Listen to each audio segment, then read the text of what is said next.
Alors, Bezrat Hashem, le Chok l'Israël de ce matin, la Gemara de Baba Kama, la page 32a. Shnehem Peturim. Alors, deux personnes qui courent dans le domaine public, et ils se cognent un contre l'autre, et ils se blessent. Shnehem Peturim. Tous les deux n'ont pas à payer le dommage. Okay? Dit la Gemara, Matnitin. Ce passage qui vient de la Mishnah, de l'oké ici Ben Yehuda, ce n'est pas comme l'opinion d'un rabbin qui s'appelait ici Ben Yehuda. Pourquoi? De Tanya, car la Braïta nous enseigne, ici Ben Yehuda Omer, Ratz Chayav, Mipnei Shu Mishune. Si tu cours dans le domaine public, dans la rue, et tu te cognes contre quelqu'un, tu dois lui payer ses dommages. Parce que c'est Mishune.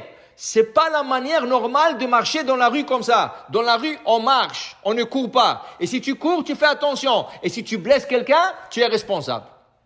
Dit la Gemara, Umodé ici Ben Yehuda, mais même ici Ben Yehuda, qui a dit que quelqu'un qui court, qui fait des dommages dans le domaine public, il est responsable, il est d'accord chez Erev Shabbat Ben Hashmashot shu patour, mipnei shu ratz bereshut.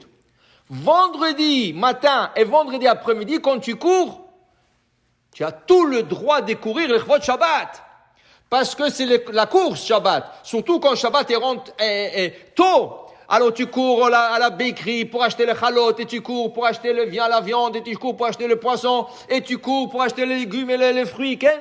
Tu cours, jamais. Tu sais que Shabbat commence à 8 heures du soir, vendredi, ou que ça commence 3 heures l'après-midi, toujours tu cours. Même quand il commence à 8 heures, normalement quand il commence à 3 heures, tu cours et tu arrives à l'heure. Quand il commence à 8 heures, tu cours jusqu'à la dernière minute. Qu'est-ce qui se passe là? Ça c'est la course pour Shabbat. Si tu cours pour le Chvot Shabbat. Alors dit la Gemara, même ici Ben Yehuda est d'accord que tu as tout le droit de courir le vendredi, car c'est une mitzvah de courir pour faire les préparations de Shabbat. Okay? Il dit ici, Maïreshut, quelle est la permission? Parce que de Rabbi Hanina, ça c'est l'enseignement de Rabbi Hanina, qui disait, Dama Rabbi Hanina, Bou venetse likrat kalla malketa. Venez, sortons accueillir la reine. Quand un roi, il va venir chez toi, tu vas pas courir. Quand un invité très important, il va venir chez toi, tu vas pas courir et préparer. Shabbat. Elle vient chez nous, elle vient nous visiter. Okay? Il faut préparer pour Shabbat. V'amrila, likrat Shabbat malketa, Rabbi Yanai. Il y avait un rave qui s'appelait Rabbi Yanai, mit'atef vekae. Il se vêtissait avec des draps spéciaux à l'Ichvot Shabbat. Ve'amar, et il disait, boikala, boikala. Là-dessus est basé le Chadodi, qui a fait Rabbi Shlomo el-Kabetz à Tzefat, au temps du Beth Yosef, et nous le chantons, Sepharad, Ashkenaz, Chassidi, on le chantons tous. Le Chadodi, Likrat Kala, Pene Shabbat, Nekabela. Et à la fin, on dit, Boikala, Boikala. Et une troisième fois, Boikala, Shabbat Malketa. Il dit ici que Rabbi Hanai, c'est lui qui le disait, et comment on appelle ça? Le Rav Shlomo el-Kabetz, il y a 500 ans, c'est lui qui a instauré ça dans le Lechadodi.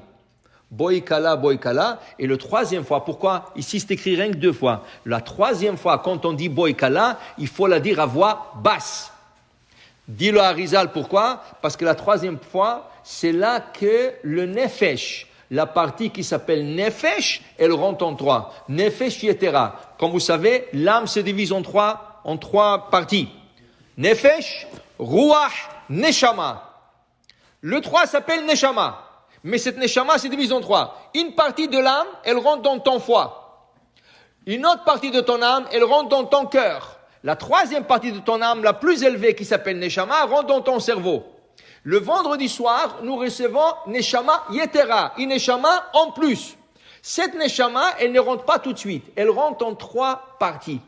Première partie, quand nous disons Boikala, Boikala, la troisième Boikala, on le dit à voix basse, Boikala, il faut penser, Areni Mekabel, je reçois maintenant Nefesh Yetera, la partie de Nefesh supplémentaire de Shabbat.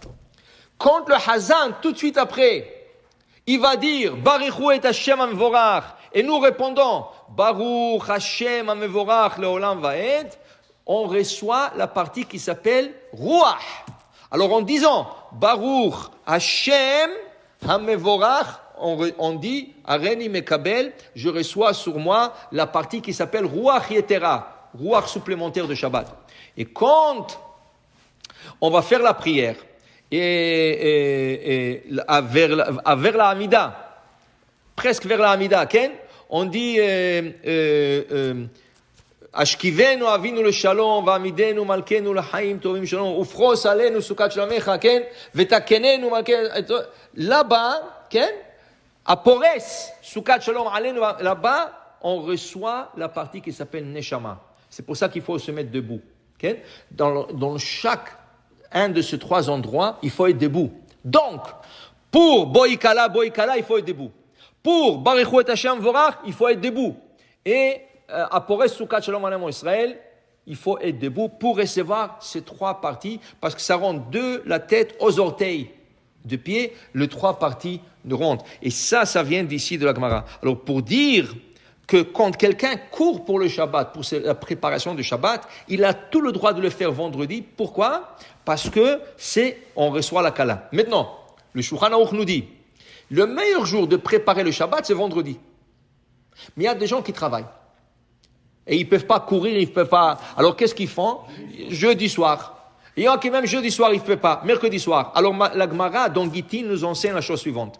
Notre semaine est divisée en deux parties. Dimanche, lundi, mardi, c'est une partie. Mercredi, jeudi, vendredi, c'est une autre partie. Dimanche, lundi, mardi appartient à la semaine précédente. Mercredi, jeudi, vendredi appartient à la semaine qui s'en vient.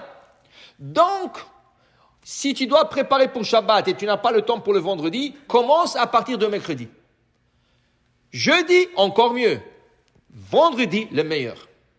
Mais si tu ne peux pas et tu veux maintenant, si quelque chose arrive sur le marché, dis le Shulchan Aruch.